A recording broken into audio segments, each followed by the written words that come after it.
I had never done a startup ever from scratch. I had only ever purchased businesses. And so a lot of the growth was theoretical. It's like, okay, this is how I think it should happen. And I had also told myself in my mind, like, I'm not good at sales, because my experience with sales had been when I got fired, which was like, go knock doors, meet people, network, and sell, which is a form of selling. It's definitely a funnel for sales, but it's not like the funnel for sales. What I learned over the last 5 years were a couple of things. With the startup, I didn't focus on sales. I know that sounds weird to say. My focus was on building a culture that would attract the best people, because I believed that if I could attract the best people, that would bleed over into everything we do. Our care would be fantastic. Our reputation would be fantastic. And we would grow. And that played out. Just being a place where you could attract the best talent in the market allowed us to grow faster than any other competitor in the market. And now I just got a text from the guy who I recruited to run it, a good friend of mine. They're like the second largest hospice in the market in 3 years, which is kind of crazy to think about. So for me on the startup side, a lot of it comes from company culture. I just think it's incredibly important that you create an environment that attracts the best people. On the billing company, I honestly didn't think about it that much, because I just wanted to buy a company that was steady. I didn't care if it grew. I was like, okay, cool.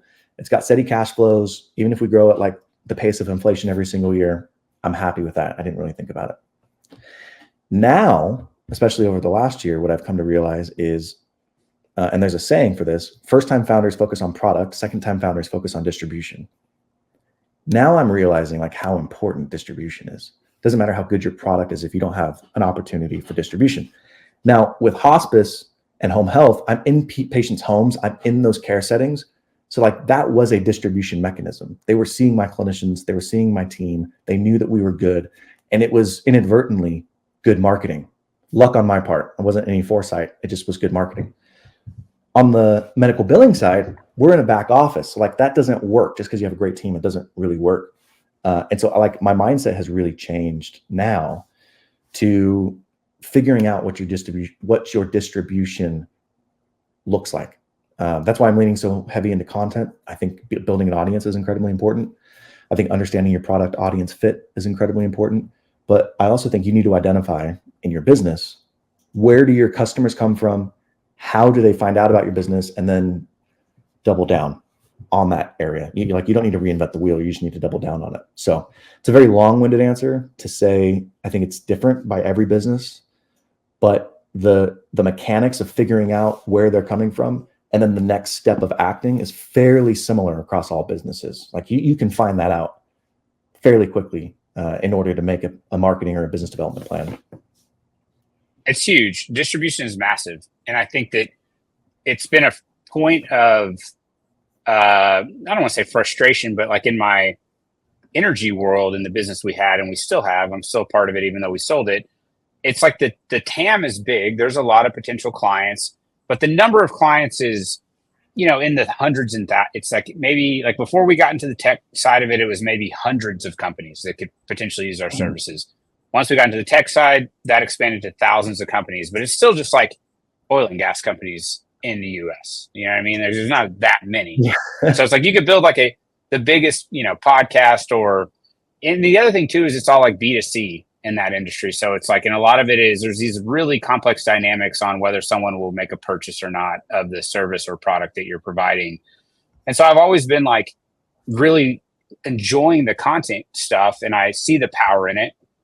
And we've got some other businesses now that I'm finally able to use it and see the maximum effect. Like we've got a portfolio of short-term rentals and we've really leaned into Instagram because that's where, we look at the data and it's like mostly, moms or women in the 30 to 45 age category, which by the way is also people that are on Instagram a lot.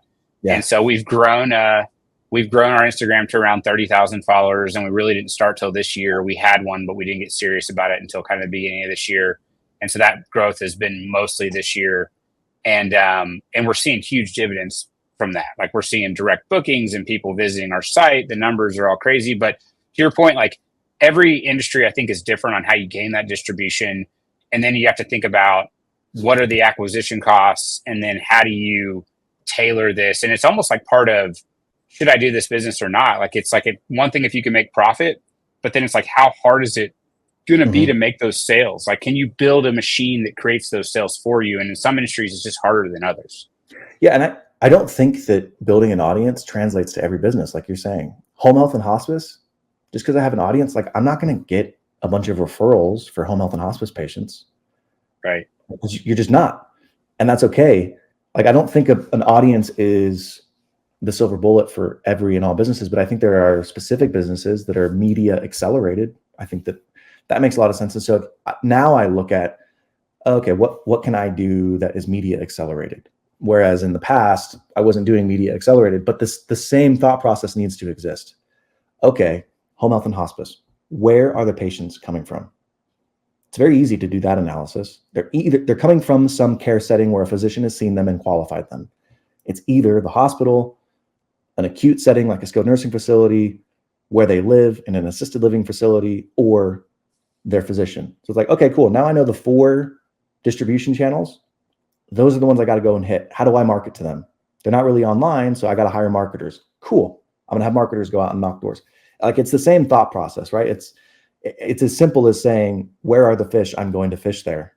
But you have to be able to, you have to like really think about and be thoughtful about identifying where the majority of the fish are, so to speak.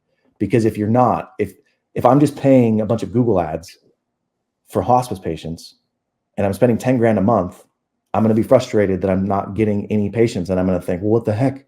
Yeah, Google doesn't work ever. Google just sucks. Like, no, you're just using the wrong tool at the wrong time. Google works fantastically for these other businesses, but you got to figure out for your business, what is the tool? What is the channel that business comes through, and then double down, triple down on either creative ways or traditional ways to extract as much value out of those traditional channels as possible. That's great. That's good stuff. Everybody should save that clip and